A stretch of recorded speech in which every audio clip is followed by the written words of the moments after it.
No, it's okay. It's okay.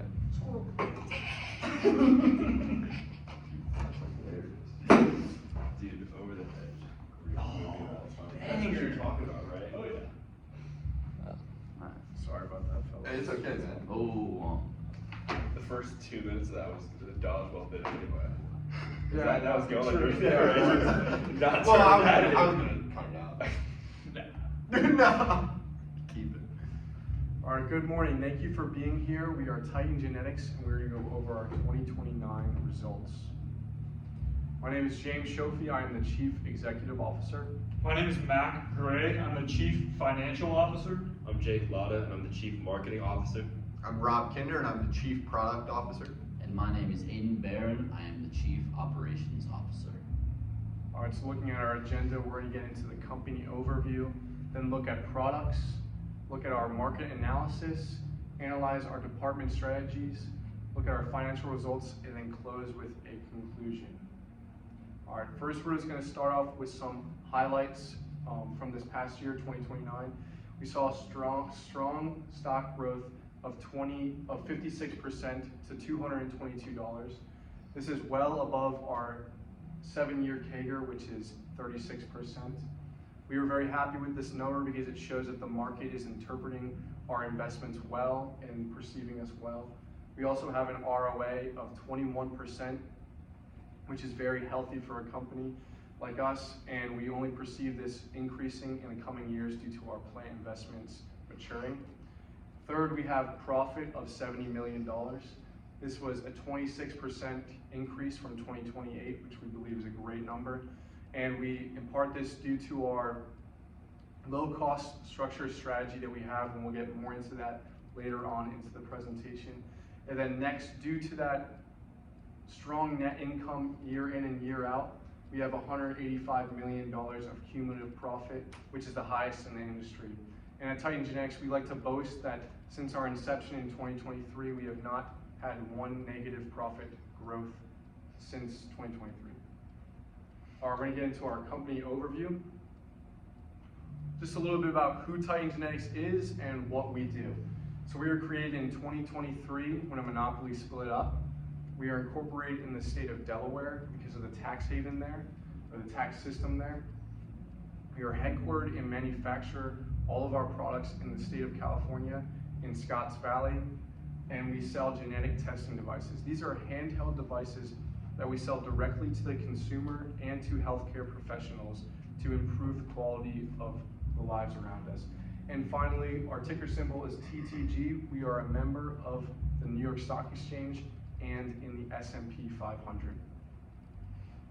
So here you can see our mission statement that we have at Titan Genetics. The two things that I really want to focus on is quality and dependability. We really prioritize this because for every customer that we get, we really want to make sure that they have a great experience as well as get a high quality product that is very sustainable. Just more specifically, these are some values that we really hold true. As I touched on, customer service and quality have always been big for us, and we continue to prioritize that. And also innovation and sustainability. You know, we are constantly trying to improve and get better, so we want our customers to grow with us. So as we continue to improve, we want our customers to have the same similar experience. Are looking into the Capstone industry, which is what we are in. As I said earlier, we are in the genetic testing device market, and the monopoly split up into 6 competitors in this industry, including us. We do business in 3 different regions, the United States, China, and Germany. There are 2 product segments that are in our industry. We have the high-tech and low-tech segments. I'll get into that in the next slide. And there's also an emphasis on customer buying criteria, which means the consumer drives what we produce. Their demand each year changes what we produce. Now getting into our products. We're going to look at the low-tech segment first and at their buying criteria. So first off, you can see that there's a price of $15 to $35. The low-tech segment is looking for an affordable product, which is, as you can see, it's 55% of the buying criteria, which means they are first and foremost looking at how expensive that product is. They're looking at it for an age of 3 years. which means this product has been produced and developed 3 years prior to their buying. And next we look at ideal position, which is the actual qualities of the product itself. We have speed and accuracy, which are both on a scale of 1 to 20. Now you can see that for 2029, the speed was 8.8 and accuracy was 8.6. And next we have a service life of 14 to 20,000 hours, which means that's how long the product actually can work for. Go ahead. And next to the high-tech buying criteria. So this segment is looking for quality products. They don't really mind about the price. As you can see, it's much higher, $25 to $45. And in the customer importance, it's only 10% of the buying criteria. And you can see that they are looking for ideal position and age for first and foremost. So they want a product with an age of 0 years. They want the best and newest product. And for the ideal position, obviously, as you can see, it's a much higher 13 for speed and 12 for accuracy. They also want to see a service life between 17 and 23,000. All right, so jumping into our products, this is our product catalog. First off, we released Able, which is our low-tech product, released in 2023. This remains our low-tech product and will continue to remain our primary low-tech product for the next few years. Next, we got Agape. This was our first high-tech product, released in 2024. When Agape was released, it was perfectly placed in that high-tech market and met exactly what the consumers wanted. But because the high-tech market wants the latest and greatest and wants that age life of 0, it quickly became outdated, which is why we released Abby in 2026, which was a new high-tech product. And we noticed that Abby also started to age that same way that Agape did. And after seeing Abby fall into this middle market, where it was selling a little bit in the low-tech and in the high-tech, we wish that we would have kept Agape as that same middle market product a couple years ago. But finally, we have Allen. That is our latest high-tech product released this year in 2029. And then jumping into the products individually, we have, like I said, Able is our low-tech product. It's at a speed of 8.3, an accuracy of 8, and a service life of 20,000 hours. Now, we took the average price, so obviously we sold it in the US, Germany, and China. So after converting that all to US dollars, it sold for an average of $26.54. Able had a contribution margin of 50%, and we did 111 million in sales this year in 2029. Next we have Abby, that's that middle market product. It's at a speed of 11.9, accuracy of 11.7, and then a service life of 21,000 hours. We also sold it in the US, Germany, and China. And after converting it to the US dollars, we had an average price of just under $45. It had a contribution, our largest contribution margin of 63%, and we did 114 million in sales. Then finally, Allen, this is our latest high-tech product. It's perfectly placed for what the high-tech market wants right now, at a speed of 12.3, an accuracy of 12.1, and a service life of 23,000 hours. We sold this product in just the US and Germany, and after converting it to the US dollars, we sold it for just under $50. It had a contribution margin of 48%, and this year we did 106 million in sales. Now, just to look at 2029 recap on the production side, we had a capacity of 6 million and produced 10 million. And then we had a plant utilization of 174%, which means if we were to max out our plant at 100%, that would be this 6 million capacity that we made. But if we wanted to pay overtime and have that second shift of workers, we could go all the way up to 200%, making 12 million. So what we did was produce just over 10 million, as I said, making our plant utilization 174%. Then next we have automation. So automation is on a scale from 0 to 10, and every level on that scale reduces your labor cost by 10%. So we prided ourselves in having a high automation from the very beginning of the simulation, and we averaged 9.7 out of 10, which kept our labor costs very low throughout the entire time. Now looking at the plan for 2020 or 2030, we plan to produce Able, which is that low-tech product that we're going to have around for a while. Plan to produce 5,200 of those, and it's going to remain that low-tech product. And we expect a net margin of 59 million. Jumping into Abby, we're planning to produce just over 2,400 or 24. Oh, those are millions, right? Probably gonna change that. No.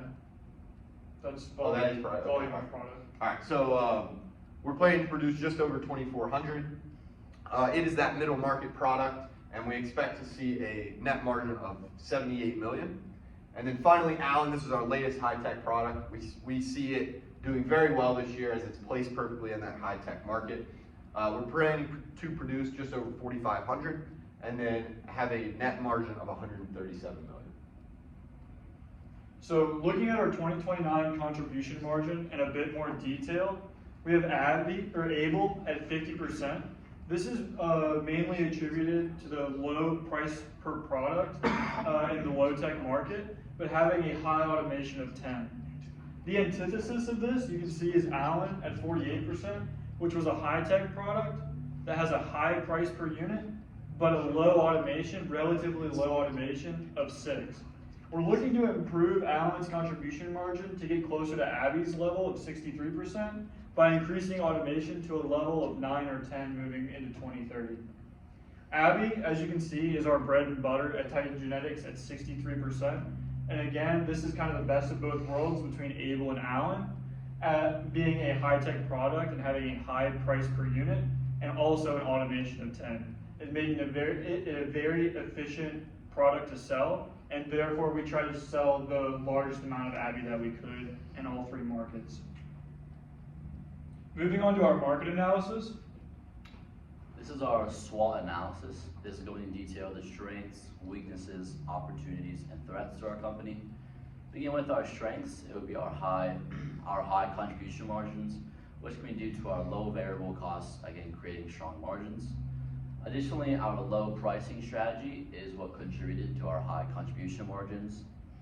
With our high investments in automation and TQM, we were still able to create a strong profit while having our products priced be below the industry average. Additionally, our elite product placement allowed us to satisfy our consumers' needs, thus selling more products. Next, moving on to our weaknesses, it would be high automation. Currently, 2 of our products, Able and Abby, have a max automation level of 10. On the bright side, this did lower our labor costs by 90%, but on the downside, it did greatly increase our R&D revision time and give us product positioning issues. Because of this, we're gonna have to move one of our products, Abby, from a high tech to a low tech.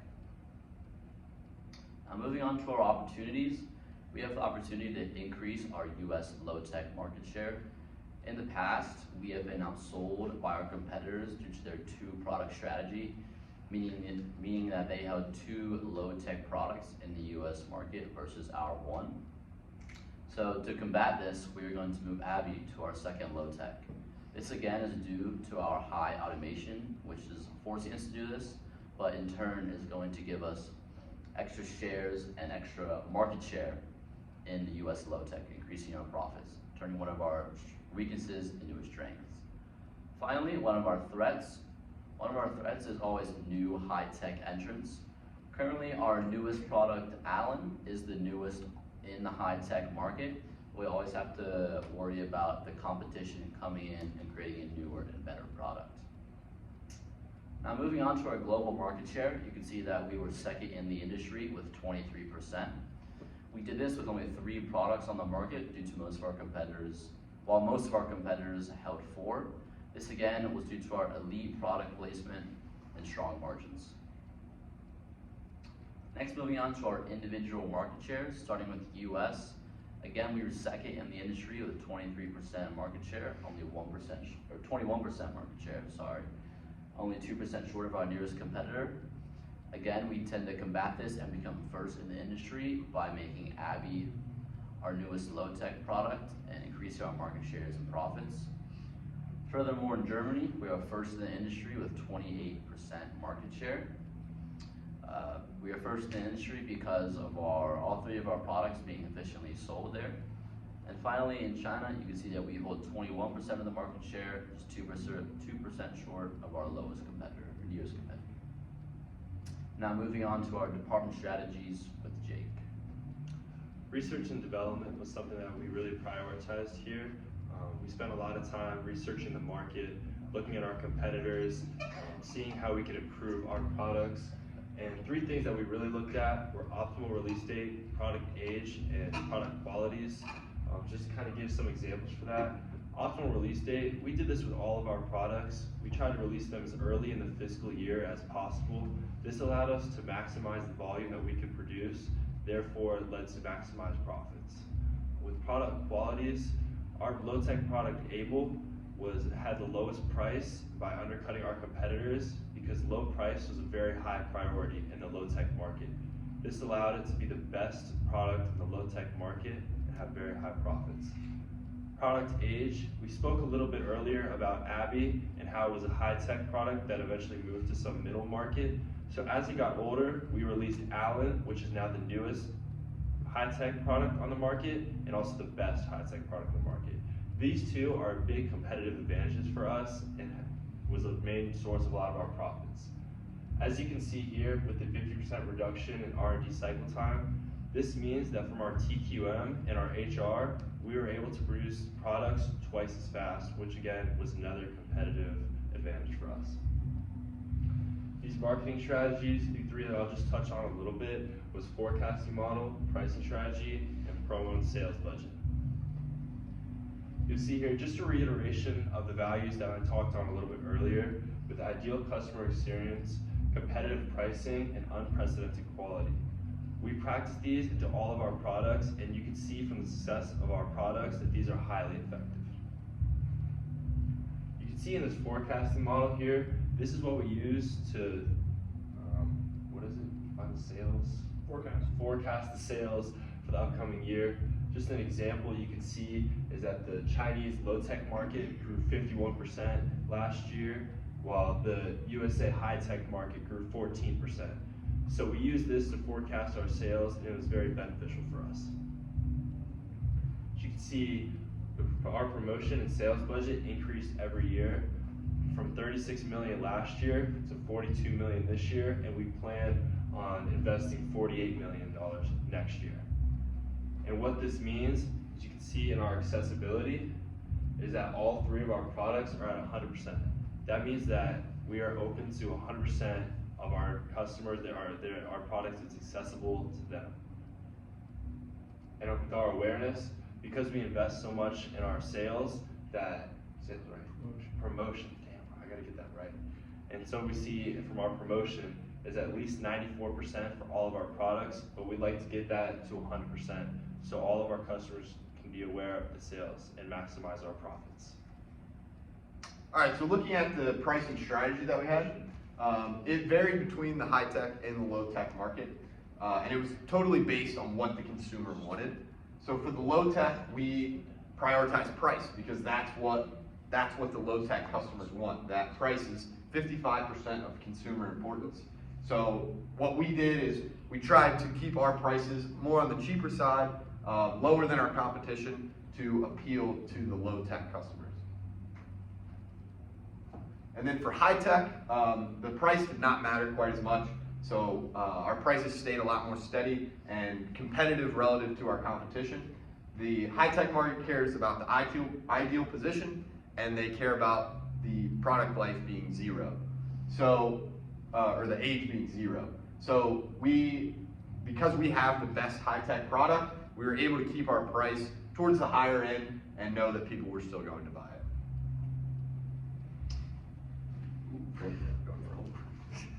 Now moving on to our human resources. This year we increased our employee retention rate to 90%. We also increased our productivity index by 2.5%. This is due to our investment in assembly and team training. Studies have shown that if employees work as a team, they work more efficiently and they learn to love being at Tight Genetics more. Additionally, we prioritize diversity within the company. We believe that diversity introduces new ideas and cunning innovation. Next, moving on to our total quality management for 2029. You can see that we reduced our material costs by $8 million and we reduced our labor costs by $7 million. This is due to our high investments in CPI systems. This stands for continuously improvement processes.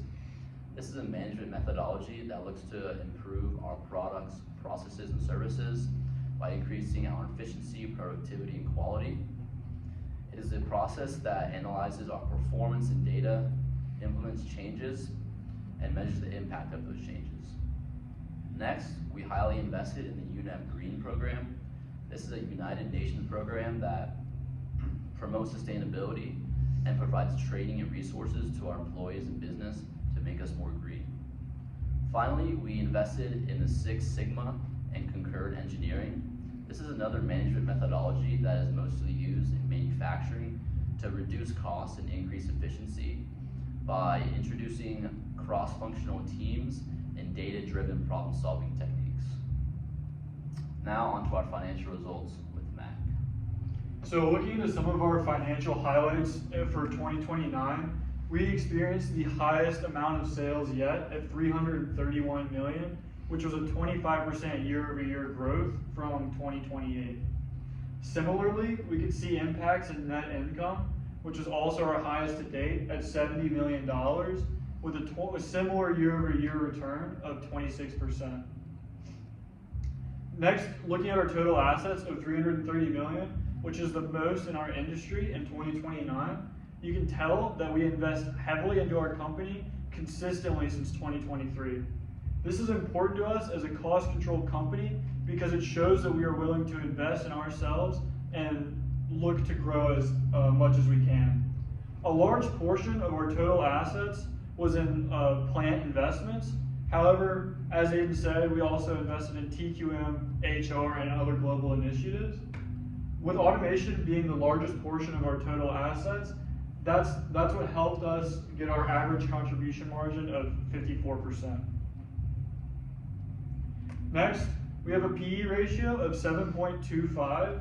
We believe that this is very low given our stock price of $223, and therefore we will be participating in a $40 million, $20 million stock repurchase program going into 2030.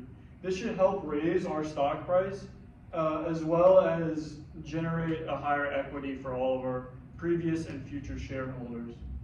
Now, I'd also like to mention that our current stock price, even though it is not the highest in our industry, is just a few dollars short of that mark. Looking at how we financed our business and a little bit about our corporate bond structure, we mainly financed our business with retained earnings, as you can see, which is 52% of our total financing.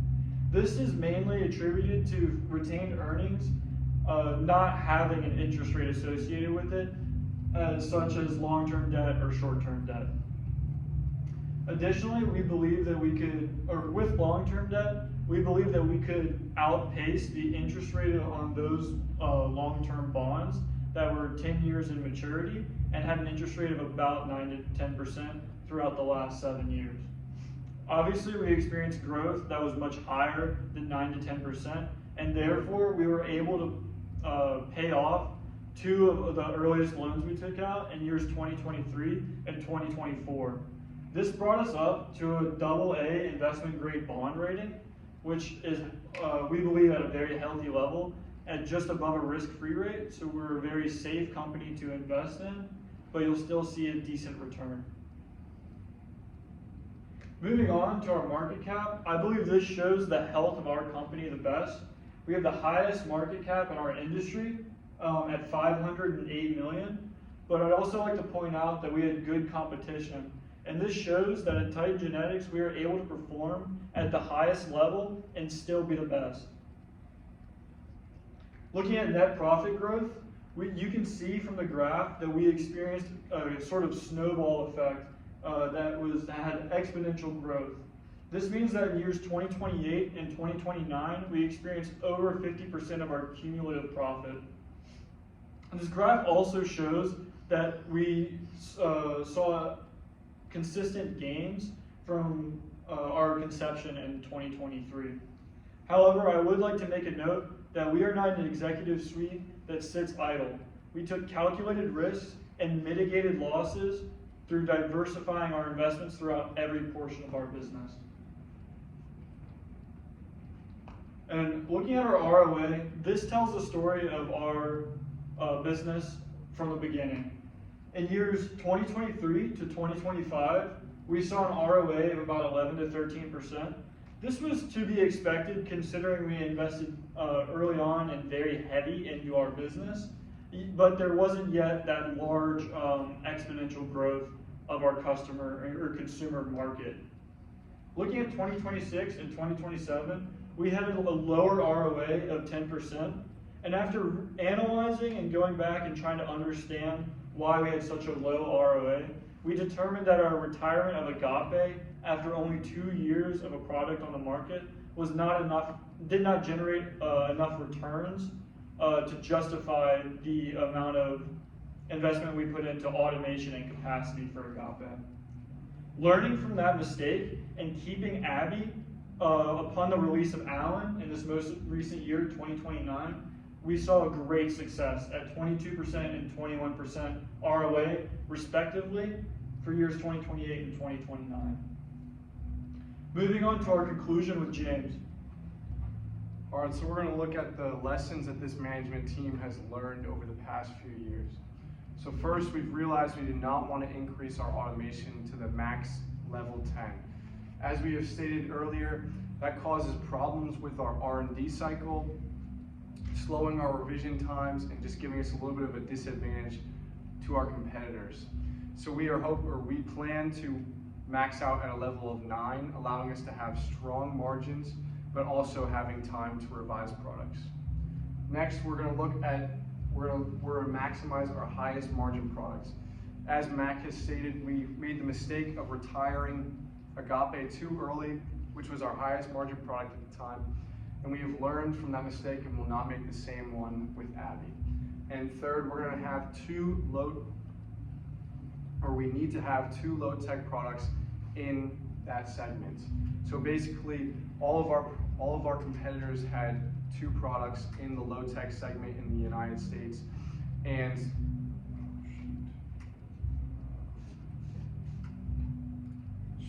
the fact that we could compete with them by only having 1 product shows that we had the best product in the market. So with the addition of a second product, we should be able to swiftly take market share from our competitors. All right, looking forward, learning off of the mistakes we had, we want to improve market share. As I stated, our goal is to improve market share by 3% globally by 2030. We are going to move Abby to the low-tech segment, as I said, to swiftly take market share from our competitors. And to give back to our shareholders, we're going to continue our repurchase of stock, adding an additional $20 million this year in 2030. Looking at our guidance for 2030. These are really exciting numbers. We're seeing a revenue of $490 million, which is a 67% increase year over year. Then we have a projected earning per share of $58 to $62, which is an amazing 100% growth from 2029. And this is due in part to our repurchase of stock and also our strong cash flows that Titan Genetics has seen. And then finally, we have a profit of $126 million, which is a very strong number for a company at such a young stage at an 80% year over year growth.